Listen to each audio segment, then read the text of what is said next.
Hello, my friends. My name is Evelyn Joy, and welcome back to my channel. A lot of times I interview Outschool teachers on my YouTube channel to try to get their perspective and their best tips and tricks. Well, my first tip today is going to be join some Outschool teacher Facebook groups because you're going to find those tips and tricks on those Facebook groups. I saw a gem of a post that I have to share with you.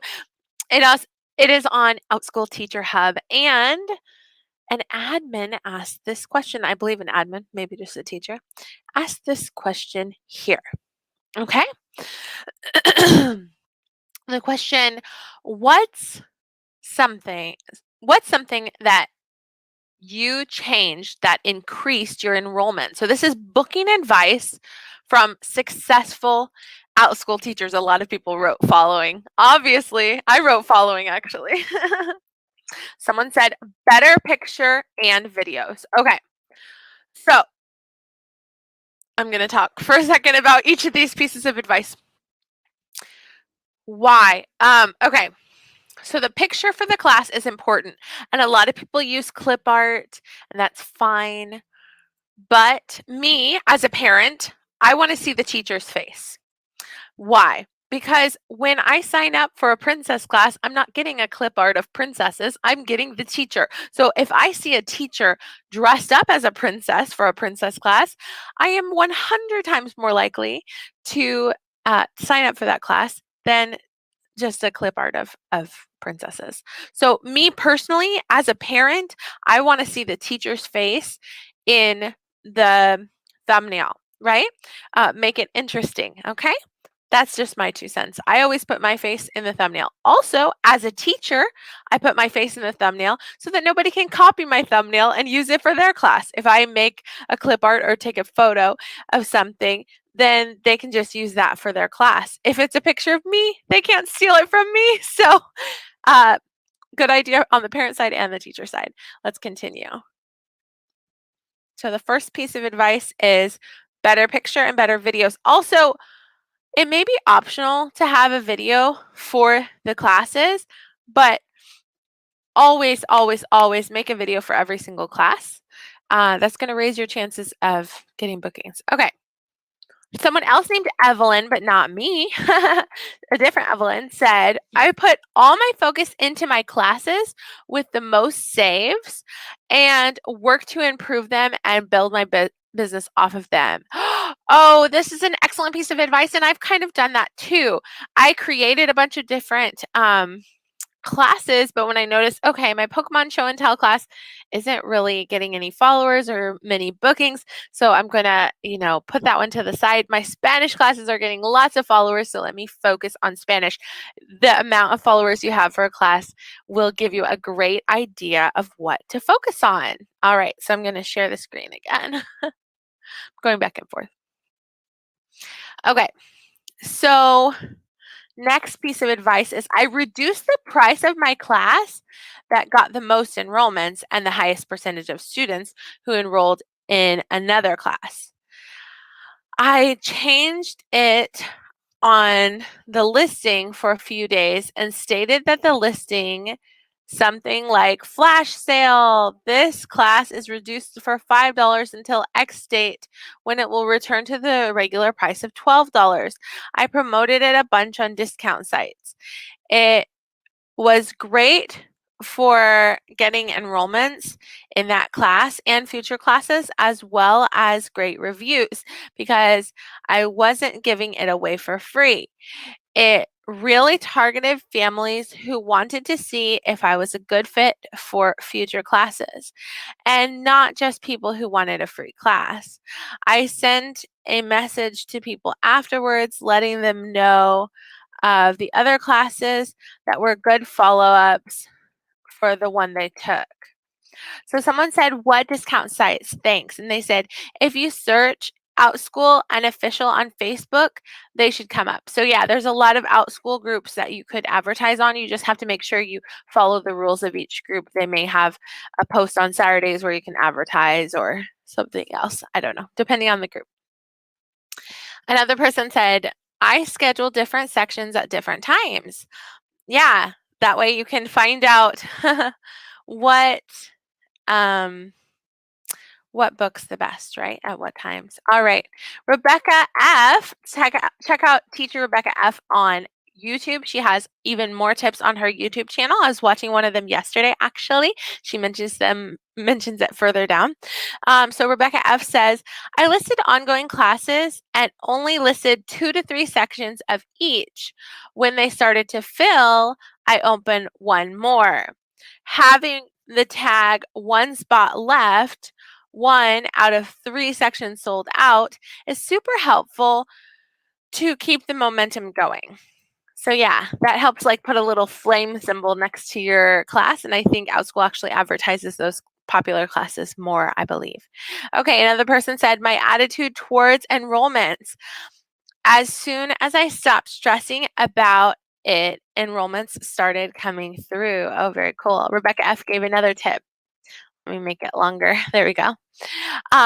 Also, make sure you have 2 to 3 sections listed on a new class before the parent gets the new class email. The email is sent out about 24 hours after your class is approved email. If parents do not see a spot to enroll right away, there's a huge chance they will forget all about the class. Oh, that is so smart. Someone said this is so vital, and she said, here I talk about it. And so check out Rebecca F's YouTube channel. She has a video called Huge Tip for Outschool Bookings. I'm going to click to make this longer. Okay. Hope says, I want an organization on Outschool with 10 teachers that teach my classes. For me, this is how I grew very quickly and was able to be one of the top 200 earning teachers on the platform and form my organization in less than 6 months. We teach about 180 to 200 kids a day. So this is some advice I have. Number 1, make sure your titles, summaries, and descriptions all have keywords in them so it's easily found on the search engine. Number 2, use your thumbnails to tell a short story about what your closet now. Oh, okay. I think she meant to put class. You know how it changes it to closet when it means class. What your class is about. Now I go to Canva and make collage pictures for our thumbnails. Thumbnails. Sorry, there's a lot of errors on here. For the thumbnails that show materials and manipulatives we use. Very good. So yeah, use Canva, make a collage. I've been doing that for my friend Hillary, and I do that for my classes as well. Number 3, always teach what you know and love, not what's popular at the moment. Fads will come and go, but if you truly enjoy and have knowledge of what you're teaching, you will thrive without all the fads and gimmicks. That's very true, yes.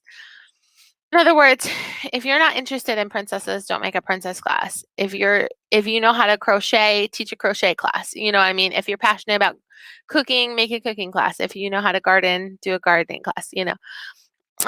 Number 4, do not make your descriptions a mile long. Parents don't read it all. Get to the point with as little information that Outschool will allow you to have. Make sure it's well written, no typos. Have someone look over it. Always use a second pair of eyes and be creative and fun when writing it. Number 5, charge what you are worth. She wrote worse, but I think she means worth. Charge what you are worth. Do not undersell yourself. Do not think that because someone is charging $4 a class, you need to do the same in order to get enrollment. That is not true. I don't know how many times I see parents post if the class is too cheap. They always wonder what's wrong with it and why can't that teacher fill that class. Market yourself not in discount groups, but true marketing. Since day one on the platform, I have marketed myself.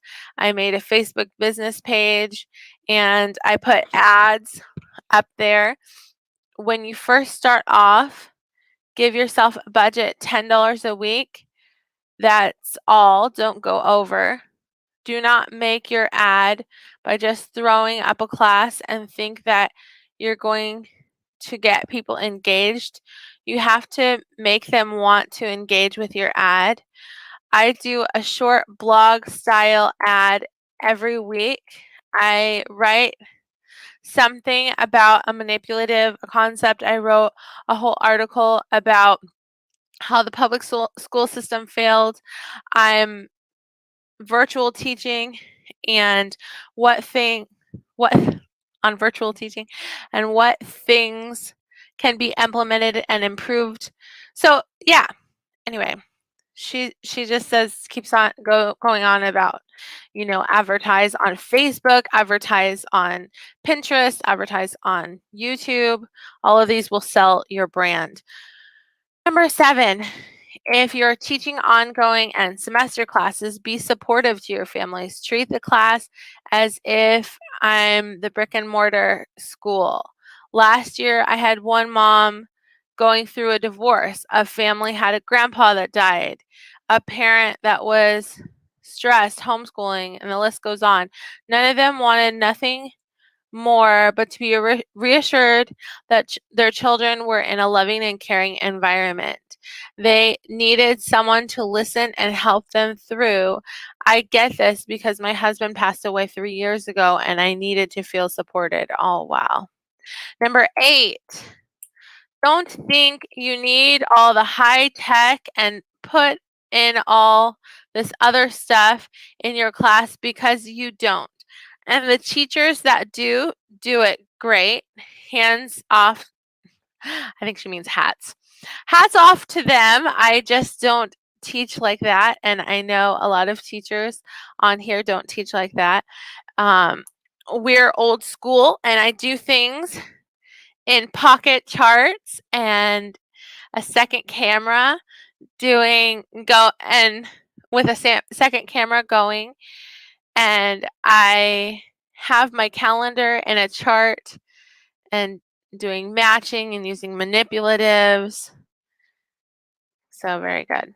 Number 9, my goal, no matter how small, will keep you going and being accountable for achieving those goals. Number 10, when making classes, try not to have 12 different types of classes, meaning I understand we all have lots of talents, but when you first start off, parents like to see consistency and they want to know that you are focused, not scattered everywhere. I've seen this comment on parent groups when parents have said if teachers have so many types of classes, it just looks like they don't really know what they want to teach or where they're at. So I'm saying this as a parent from their perspective, what I've seen. That's interesting. So for example, I teach Spanish and gardening, so that's just a couple different things. My friend Hillary, she's teaching a lot of different like first and second grade type things. So she may be teaching math, reading, writing, telling time, counting money, but it's all like first or second grade. So it's all in the same, section. Okay. Create one or more short camps. Oh, I don't like camps. I would not follow that advice necessarily, but you're welcome to read all about that. It's a really long comment. Okay. Number 12, don't be afraid to change things in your class. Very good. Most of all, have fun. If you're outgoing and fun, the kids will love you and you don't need to be over the top. Very good. Great advice. Thank you to that teacher. Okay. So someone said, I raised my prices to market level. Very good. Putting where I live at the start of my profile increased enrollments. No, I would not put your location in your bio. So scratch that. Putting where I live, does she mean the country or the state? Because I don't think that's gonna help as a parent. Don't put where you're from. You don't need to. That's not necessary. If you do have, experience teaching something, do mention that. Last comment says, number one, I focus less on getting enrollments and putting way more effort into caring for and about my existing loyal students and families. I have families who have taken 13 plus classes with me in less than 4 months. Number two, I stopped trying to market to everyone. Go really clear about what sort of families and learners are a good fit for me, and understand that these are the families I am here for. Number three, scheduling at a variety of times, which gets easier as you get to know your family's days and times they prefer. Number four, self awareness. I know what I am good at teaching and how I like to teach, and what styles of teaching are best left to others. Very good. So we had some of that similar advice. Oh, and here, teacher Kelly Tag is here. She says, I like the advice about taking care of your loyal students. Yes. So yeah, you don't need to undersell yourself. I do keep my prices at $5. I think that should be a minimum. If you are going less than that, it's just not worth it, in my opinion.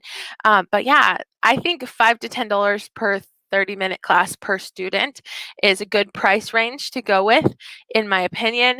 The best thumbnails for classes, the best class pictures have the teacher in it, because I, as a parent, I want to see who is going to teach my kids, what the class is going to look like, and just a clip art isn't going to tell me any of that.